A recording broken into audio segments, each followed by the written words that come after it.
I'll tell you where this could go in a bad direction is if you think about what social media has become, I would put it on the top of the list that includes other critical national resources that any country has.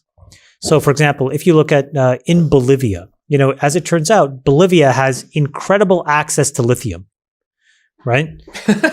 And lithium is like an incredible... We all knew that. We want to medicate Trump with lithium? Is that what you're saying? No, lithium, the input into lithium-ion batteries. But it also turns out that at every step along the way, Bolivia has basically nationalized every single private investment of a lithium mine. In countries all around the world, there's numerous examples of this privatization turning into nationalization when something becomes important enough. And Norway, part of, I think, what we're struggling with here is, there's going to be this crazy push-pull in social media. What do you think happens if, India actually says, hey, you know what? You're going to have to nationalize the rails of WhatsApp or the rails of Facebook if you want to be in my country. Why is that so inconceivable? I think you're right that is a second order.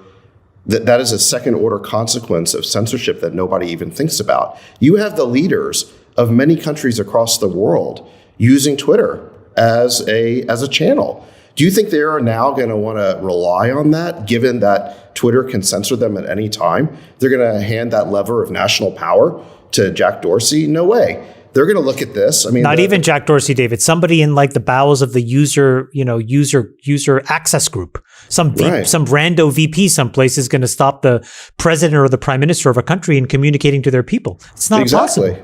Exactly. And this is exactly the kind of second order consequence that the people who I think engaged in this feel good moment of censoring Trump didn't even think through.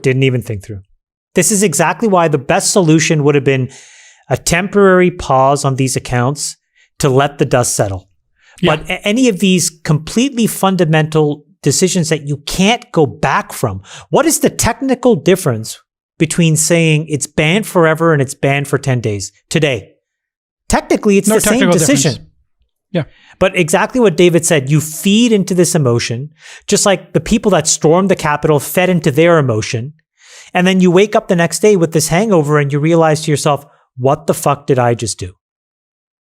And I think that's what we're going to have to sort out now is you cannot unscramble this fucking egg.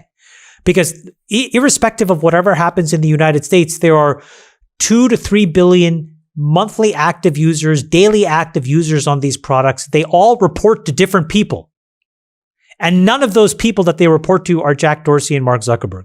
They are the presidents and prime ministers, duly elected individuals of these countries. And so you're not going to allow these two private citizens to disrupt power.